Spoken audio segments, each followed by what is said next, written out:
Au regard de l'actualité internationale, il me semblait important de faire un point sur la différence entre tromper et trumper.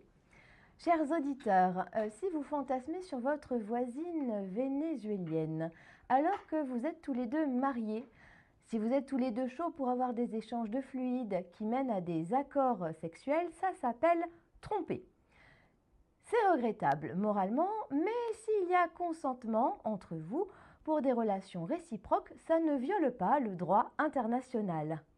Alors que dans le deuxième scénario, si vous fantasmez sur votre voisine vénézuélienne et que vous vous débarrassez de Nico, son mari, en appelant la brigade des stupes, en indiquant que c'est un dealer et un chef du narcotrafic, si après les flics l'embarquent dans son jogging et vous vous présentez auprès de votre voisine, désormais célibataire, en lui disant que vous allez prendre soin d'elle, de ses ressources, et qu'alors vous l'exploitez sexuellement, ça s'appelle tromper.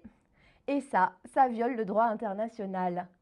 Chers auditeurs, on peut tromper 1000 fois une personne. Si vous ne savez pas comment, demandez à mon ex-mari, c'est un expert en la matière. Mais on peut aussi tromper 1000 personnes 1000 fois. Demandez à Donald Trump, c'est un expert en la matière.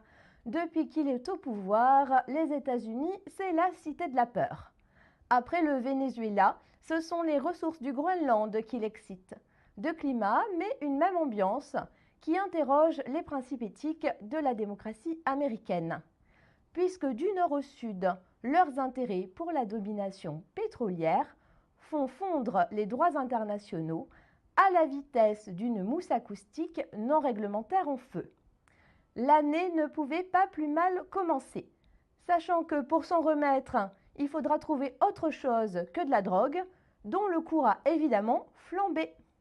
Allez, bonne année quand même, c'est fini, mais c'est pas moi qui ai commencé.